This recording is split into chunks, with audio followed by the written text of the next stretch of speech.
आज भारत तेजी से विकसित होने के लक्ष्य की तरफ आगे बढ़ रहा है, लेकिन इस समय भारत कई विराट चुनौतियों का मुकाबला भी कर रहा है। साथियों, कोरोना काल के दौरान ही दुनिया सप्लाई चेन के बहुत बड़े संकट से घिर गई थी। कोविड के बाद यूक्रेन में युद्ध शुरू हो गया, उसने दुनिया की परेशानियां और बढ़ा दी। फूड, फ्यूल, फर्टिलाइजर, इन तीनों चीजों पर गंभीर प्रभाव पड़ा। बीते 5-6 वर्षों में इस संकट से निपटने के लिए हमारी सरकार निरंतर प्रयास कर रही है।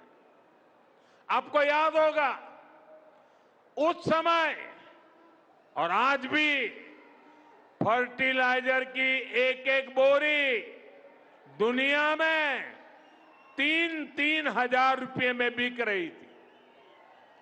एक बोरी का 3,000 रुपया। कितना?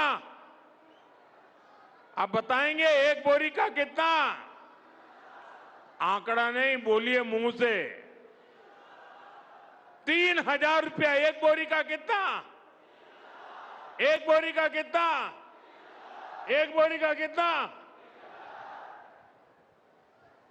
और भारत के किसानों को वही खाद की बोरी 300 से भी कम रुपये में दी जा रही है।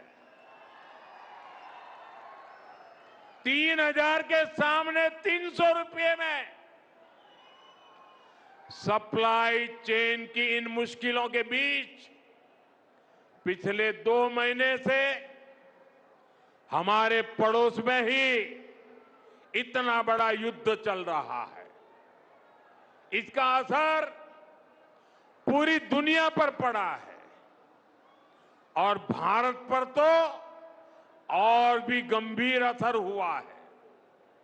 साथियों, भारत के पास बड़े बड़े तेल के कुएं नहीं है।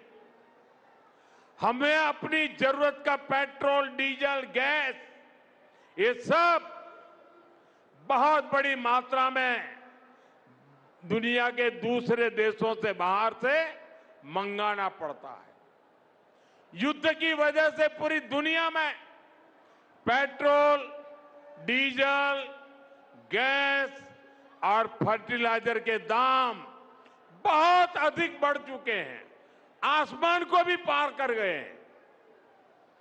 अड़ोस पड़ोस में देशों में क्या हाल है वो तो अखबारों में आता है।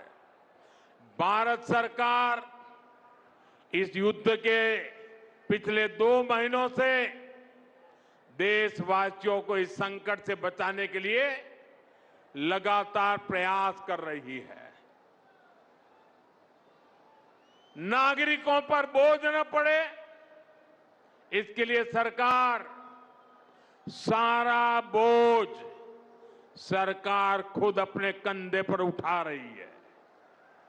लेकिन साथियों, जब सप्लाई चेन पर संकट लगातार बना रहे तो हम कितने भी उपाय कर लें, मुश्किलें बढ़ती ही जाती है। इसलिए अब देश को सर्वोपरि रखते हुए, मां भारती को सर्वोपरि रखते हुए हमें एकजुट होकर के लड़ना होगा। हमें याद रखना है, देश के लिए मरना ही सिर्फ देशभक्ति नहीं होती है। देश के लिए जीना और देश के प्रति अपने कर्तव्यों को निभाना, वो भी देशभक्ति होती है।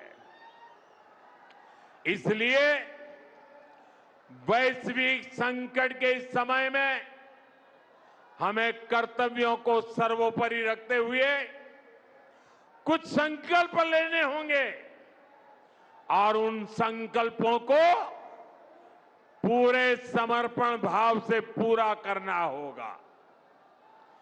जैसे एक बड़ा संकल्प है पेट्रोल डीजल का संयम से इस्तेमाल करना। साथियों, हमें पेट्रोल डीजल का उपयोग कम करना होगा। शहरों में जहां मेट्रो है, वहां हम तय करें कि हम मेट्रो का ही उपयोग करेंगे, ज्यादा से ज्यादा मेट्रो में ही जाएंगे।